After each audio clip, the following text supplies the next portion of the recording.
Welcome students. हम पढ़ रहे हैं एक सब्जेक्ट हाइड्रोलिक्स एंड न्यूमेटिक्स और चैप्टर करें हम फर्स्ट चैप्टर इंट्रोडक्शन का। और लास्ट वीडियो में जो हमने किया वो शुरू किया था प्रॉपर्टीज ऑफ फ्लूइड्स। और प्रॉपर्टीज ऑफ फ्लूइड्स में हम 4 प्रॉपर्टीज डिस्कस कर चुके हैं। वो कौन कौन सी हैं? एक तो मास डेंसिटी, या कई बार हम सिंपली इसको डेंसिटी भी बोलते हैं, डिनोट करते हैं रो से, ग्रीक लेटर से, और mathematically it is m upon v, mass upon volume. ठीक है, ये आपको याद होगा। और यूनिट हो जाती है इसकी kg पर मीटर क्यूब। दूसरी जो प्रॉपर्टी वो है स्पेसिफिक वेट, इसको हम वेट डेंसिटी भी बोलते हैं। ठीक है, तो ये किसके बराबर है mathematically? Capital W upon V, यानी कि weight of the fluid divided by volume of the fluid. Denote करते हैं स्मॉल w से, यूनिट है न्यूटन पर मीटर क्यूब। और डेंसिटी और स्पेसिफिक वेट का रिलेशन भी हमने एस्टेब्लिश किया था। तो वो कैसे किया था? क्योंकि W is equal to m into G, ये आप सबको पता है। तो ये फार्मूला लिखने के बाद हो जाता है वो m upon v। m upon v हम पहले ही कह चुके हैं रो के बराबर है, रो मास डेंसिटी, यानी कि specific weight is equal to density into gravity. ठीक है। और तीसरी प्रॉपर्टी जो हमने की थी वो थी स्पेसिफिक वॉल्यूम। स्पेसिफिक वॉल्यूम क्या था? Reciprocal of the mass density. ठीक है, v upon m metre cube पर केजी। और चौथी प्रॉपर्टी वो है स्पेसिफिक ग्रेविटी। इसकी डेफिनेशन बताइए आपको, density of the given fluid to the density of standard fluid. Standard fluid हमने लिक्विड के केस में क्या माना? हमने वाटर को हम स्टैंडर्ड फ्लूइड मानते हैं for the purpose of liquids. ठीक है, तो अगर हम किसी फ्लूइड की डेंसिटी को पानी की डेंसिटी से डिवाइड कर दे तो वो फ्लूइड की स्पेसिफिक ग्रेविटी आ जाएगी। इसको डिनोट करते हैं स्मॉल s से। और स्पेसिफिक वेट को भी अगर हम पानी के स्पेसिफिक वेट से डिवाइड कर दें तो भी उसकी स्पेसिफिक ग्रेविटी हम निकाल सकते हैं। और ये एक यूनिटलेस क्वांटिटी है। क्यों? क्योंकि ऊपर और नीचे दोनों तरफ जो है वो सेम क्वांटिटी है। ठीक है ना।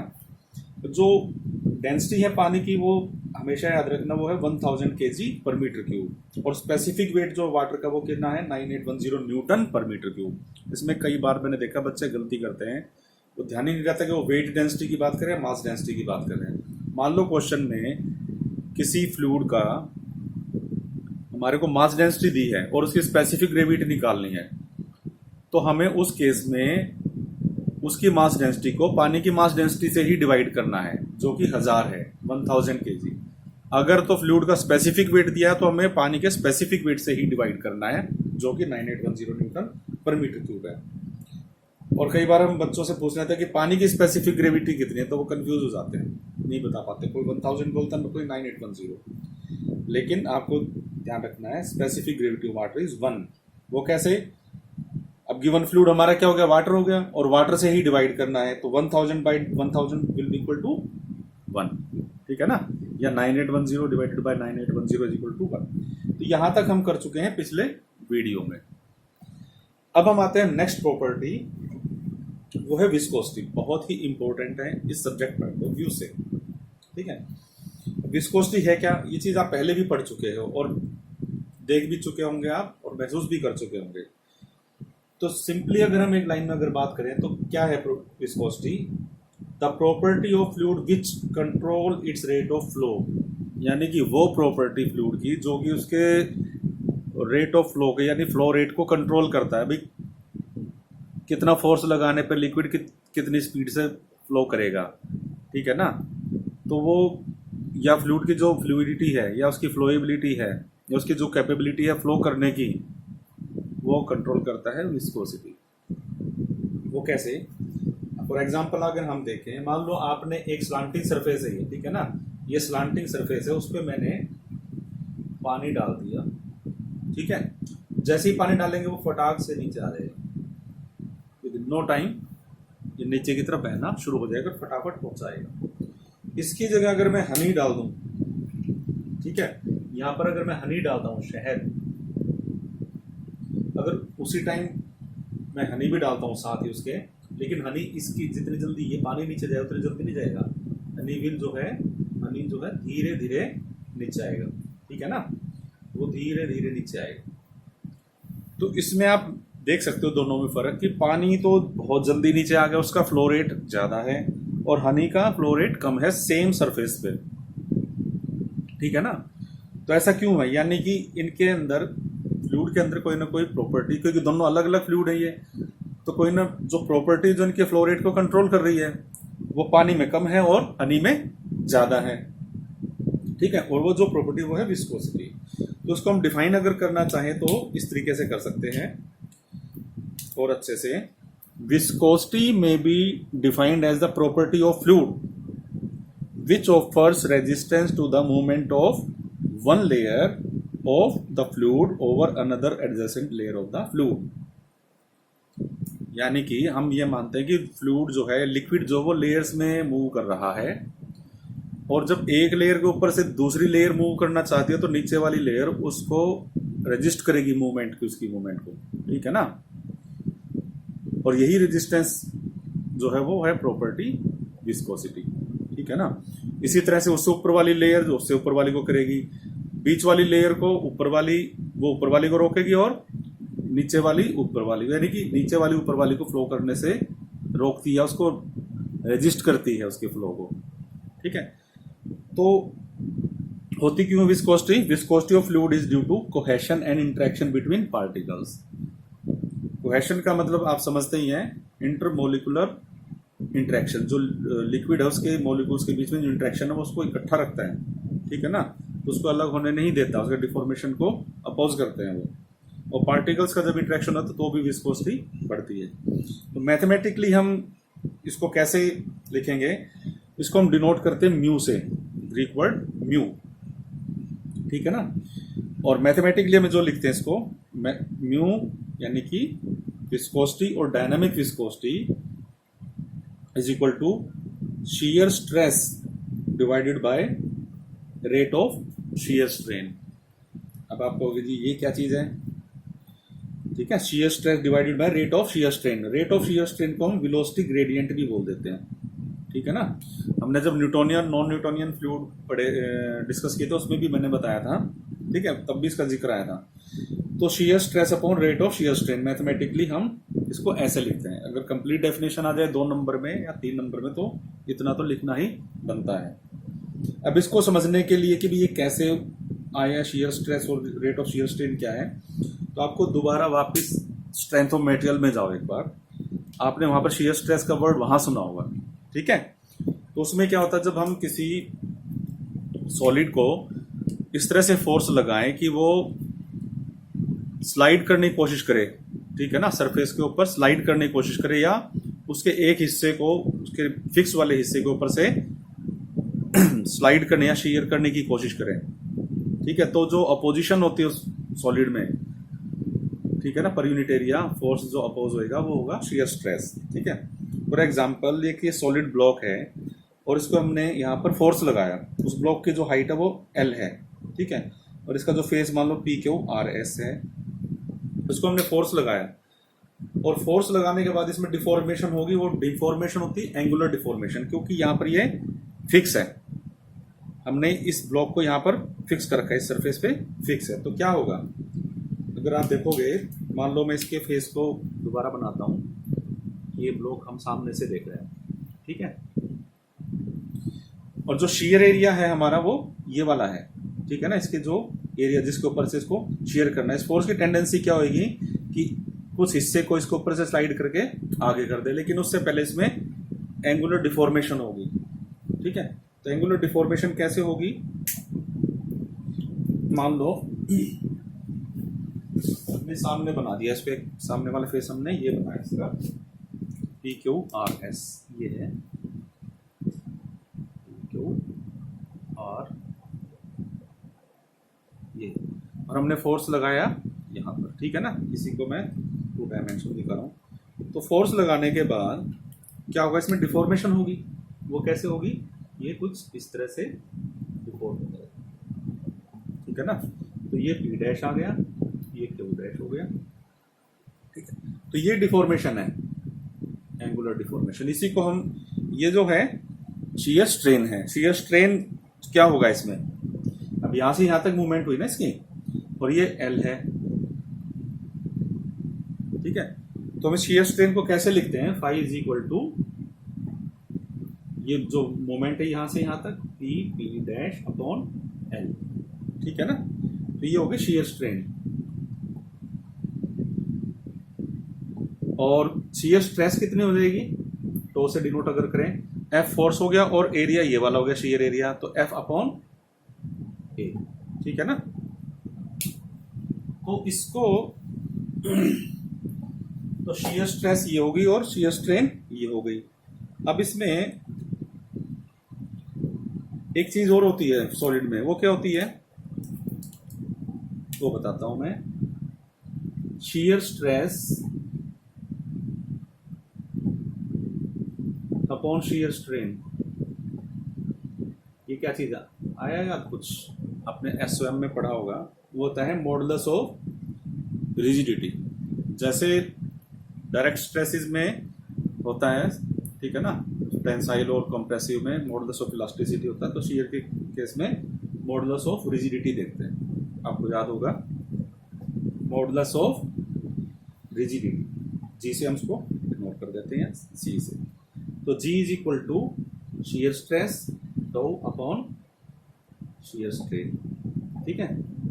तो शियर स्ट्रेस, अब ये जी क्या है, it is the shear stress required for per unit strain. इसकी डेफिनेशन क्या हो जाएगी, shear stress required per unit strain, ठीक है। तो ये जो चीजें किसके बराबर, tau is equal to G into shear strain. अब G is constant for that solid और that material, G is constant, तो टो किसके ऊपर डिपेंड कर रहा है, शियर स्ट्रेन पे, ठीक है ना। Tau is proportional to shear strain, और प्रोपोर्शनल टू शियर स्ट्रेन है क्या, P P dash upon L, यानी कि लेंथ जितनी दूर जो फिक्स सरफेस थी उससे कितनी दूर फोर्स लगाया वो उसके तो इन्वर्सली प्रोपोर्शनल है, और जो डिफॉर्मेशन हमें जो चाहिए, ठीक है, उसके डायरेक्टली प्रोपोर्शनल है। तो ये तो बात हो गई सॉलिड की जो मैं आपको बता रहा हूं।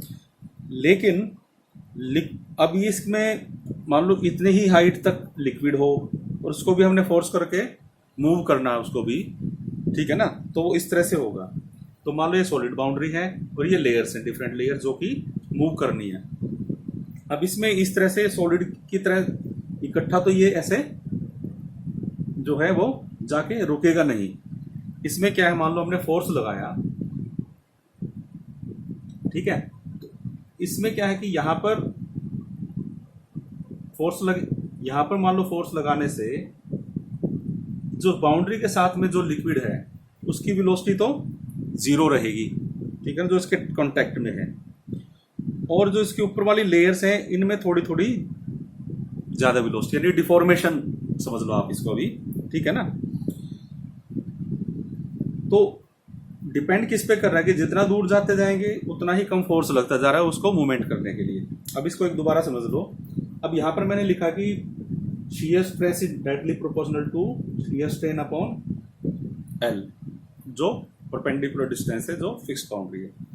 अब सॉलिड के केस में तो ये हमने लगा के फोर्स छोड़ दिया कि यहीं रहेगा, ठीक है ना, यहां से यहां तक डिस्टेंस कवर की और हमने फोर्स लगाना छोड़ दिया तो यहां तक वो डिफॉर्म हो गया। लेकिन लिक्विड के केस में अगर हम फोर्स लगा देते हैं तो वो लिक्विड रुकेगा नहीं, वो बहता चला जाएगा।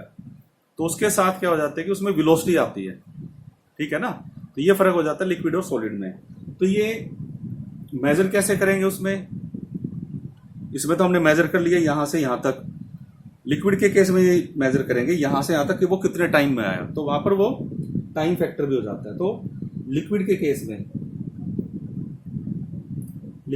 में क्या हो जाएगा, tau is directly proportional to P P dash upon T upon L. Suppose मान लो ये लिक्विड ही होता है ये, तो वो वहां पे वेलोसिटी ये देखी जाती है कितने टाइम में कितनी दूर गया वो, तो ये डिस्टेंस अपॉन टाइम वेलोसिटी हो गया, तो v अपॉन एल, ठीक है। तो यही लिक्विड के केस में मैं इस तरफ से दिखाऊं, एल की जगह मान लो ये y है, ये सॉलिड बाउंड्री है और ये लिक्विड यहां तक है, ठीक है ना। तो यहां पर जो फोर्स लगेगा वेलोसिटी v करने के लिए, मान लो यहाँ पर v वेलोसिटी है, ठीक है, तो और कितना एरिया, तो शियर स्ट्रेस किस पे डिपेंड करेगी, ये v वेलोसिटी कितनी है और डिस्टेंस कितनी है इससे, v अपॉन y हो जाएगा इस केस में। For liquid tau is directly proportional to v upon y, और डिफरेंशियल में लिख देते हैं इसको, tau is directly proportional to dv upon dy। तो ये आ जाता है, तो यहाँ तक आप समझ लो। और इसको हम वेलोसिटी ग्रेडियंट भी बोलते हैं, ये dv अपॉन dy को हम वेलोसिटी ग्रेडियंट बोलते हैं, या v अपॉन y को, इसको डिफरेंशियल फॉर्म में लिखते हैं। अब इसको रिप्रेजेंट करने का भी क्या तरीका है, मान लो ये लेयर्स हैं, दोबारा देख लीजिए, ये डिफरेंट लेयर्स हैं जो कि लिक्विड की इधर फ्लो कर रही है, ठीक है। अगर हम इनकी वेलोसिटी मेजर करें और ग्राफ पे प्लॉट करें, मान लो एक एक्सिस के अलोंग हमने वेलोसिटी ले लिया और इसके अलोंग हमने यहाँ से जो डिस्टेंस है वो ले ली y, तो जो बिल्कुल जीरो, y की वैल्यू जब जीरो है, यहाँ पर y की वैल्यू जीरो, तो वेलोसिटी भी जीरो है। अब जैसे जैसे y बढ़ता जाएगी y की वैल्यू, तो यहाँ पर y1 है मान लो, तो वेलोसिटी v1 है, मान लो यहाँ होगी v1, फिर v2 है, तो v2 की वैल्यू अगर हम मेजर करेंगे तो इससे ज़्यादा मिलेगी, यहाँ जीरो है, यहाँ थोड़ी बढ़ गई, तो v2 मान लो यहाँ पर है, फिर v3 थोड़ी और ज़्यादा मिलेगी। तो इस तरह लास्ट वाली जो लेयर की, जो सबसे ऊपर वाली लेयर की वेलोसिटी सबसे ज़्यादा मिलेगी, और जब हम उनको मिला देंगे तो इस तरह की कर्व हमें मिलती है, जिसको हम बोलते हैं वेलोसिटी ग्रेडियंट। ये डी, और इनका डिफरेंशियल फॉर्म में मान लो दो लेयर्स है, मान लो dv डिस्टेंस अपार्ट, तो ये मान लो यहाँ पर v है वेलोसिटी, तो यहाँ पर v प्लस dv है, ठीक है, तो दोनों का डिफरेंस dv है, ठीक है ना। तो इसीलिए इस तरह से लिखते हैं हम dv अपॉन dy, ठीक है ना, change in velocity with respect to y, जैसे जैसे हम ऊपर की तरफ जा रहे हैं। तो जो फोर्स जो लग रहा है, अब दोबारा से एक तरीके से और समझ के देखिए, मान लो मेरे को एक वेलोसिटी v क्रिएट करनी है किसी लेयर में, ठीक है, मान लो सबसे नीचे वाली इस लेयर में मेरे को v वेलोसिटी क्रिएट करनी है, तो मेरे को मान लो F1 लगाना पड़ा, ठीक है ना, और इससे ऊपर वाली में भी मैंने v वेलोसिटी क्रिएट करनी है तो F2 लगेगा, और इसमें इसी तरह सेम वेलोसिटी क्रिएट करने के लिए ऊपर तक अगर मैं जाऊं तो F1 F2 F3 F4 4 लगेंगे। तो ये मेजर अगर हम करें तो F1 की वैल्यू इन सबसे ज़्यादा मिलेगी, सेम वेलोसिटी क्रिएट करने के लिए यहाँ पे फोर्स ज़्यादा लगाना पड़ेगा, ठीक है ना। तो जो रेजिस्टेंस है वो सबसे नीची लेयर में ज़्यादा है, फिर उससे कम, फिर उससे कम, उससे कम। जो शियर स्ट्रेस, इसीलिए कह रहे हैं कि जो शियर स्ट्रेस है उसको मूवमेंट करने के लिए लेयर को, वो डिपेंड करती है वेलोसिटी ग्रेडियंट पे, इस तरह से लिखते हैं, ठीक है ना। तो tau is directly proportional to dv upon dy। अब प्रोपोर्शनलिटी का साइन हटाने के लिए हम लिख देते हैं, इसमें हम ऊपर लिख देते हैं दोबारा, अब लिक्विड का बता रहा हूँ आपको मैं, tau is directly proportional to dv upon dy velocity gradient, और tau is equal to mu into dv upon dy। अब ये म्यू जो कांस्टेंट है प्रोपोर्शनलिटी का, ठीक है ना, इसी को हम बोलते हैं कोफिशिएंट ऑफ विस्कोसिटी और सिंपल विस्कोसिटी या डायनामिक विस्कोसिटी, ठीक है। तो ये है विस्कोसिटी। अब इसको ये किसके बराबर हो जाएगा, mu will be equal to tau upon dv upon dy, ठीक है ना। तो ये जो फार्मूला मैंने लिखा था यहाँ पर वो इस तरीके से आया, ठीक है बच्चों। तो ये आपको समझाने के लिए मैंने थोड़ा डिटेल में बताया है, आपको ये जरूर याद रखना है 2 नंबर के लिए, ठीक है। तो समझ में आया कि है क्या। अब इसको अगर डिफाइन करें इस तरीके से, ठीक है, अब इस तरीके से डिफाइन करते हैं इसको,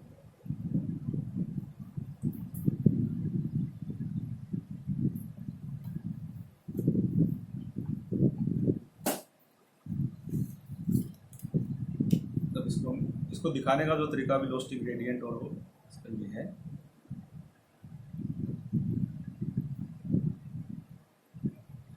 ना, ये v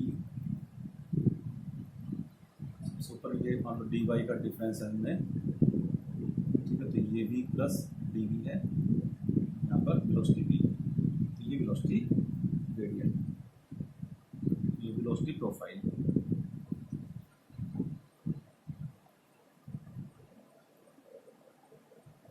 ये सॉलिड बाउंड्री है। तो अब मैंने बताया कि mu is equal to tau upon dv upon dy, shear stress upon velocity gradient. अब इसको डिफाइन इस तरीके से अगर मैथमेटिकली अगर हम डिफाइन करना चाहें तो ये क्या है, म्यू इज डिफाइंड एज, और कोफिशिएंट ऑफ विस्कोसिटी, और विस्कोसिटी में be defined as the shear stress required to produce unit rate of shear strain। समझ गए? तो इसको एक डेफिनेशन के हिसाब से हम इसको ऐसे भी लिख सकते हैं, ठीक है ना। डेफिनेशन ये भी ठीक है, ये भी ठीक है। अब इसको फार्मूले से समझ सकते हो, shear stress required to produce unit rate of shear strain, shear stress per unit rate of shear strain, ये rate of shear strain है, समझ रहे हो। तो इसकी डेफिनेशन ये भी बन जाती है, ठीक है। तो ये हो गया विस्कोसिटी। अब इसकी यूनिट की अगर बात करें तो ये यूनिट क्या होगी, आप इसके कैलकुलेट कर सकते हैं। जैसे अब अब shear स्ट्रेस की यूनिट क्या होती है, न्यूटन पर मीटर स्क्वायर। और वेलोसिटी ग्रेडियंट की क्या हो जाएगी, वेलोसिटी मीटर पर सेकंड, मीटर पर सेकंड, वाई की मीटर, ठीक है ना। अगर हम इनको सिंप्लीफाई कर दें तो ये क्या आ जाएगा, न्यूटन सेकंड मीटर स्क्वायर, ठीक है। तो इसको हम इस तरह भी लिख सकते हैं। तो ये SI यूनिट की जो है, यूनिट इसकी ये होंगी न्यूटन सेकंड पर मीटर स्क्वायर। और एक यूनिट और है इसकी, कैलकुलेशन पर्पज के लिए हम यूज करते हैं, पॉइज, ठीक है। तो 1 पॉइज किसके बराबर होता है, या 1 न्यूटन सेकंड पर मीटर स्क्वायर, एक पॉइज भी होती है, पॉइज, ठीक है।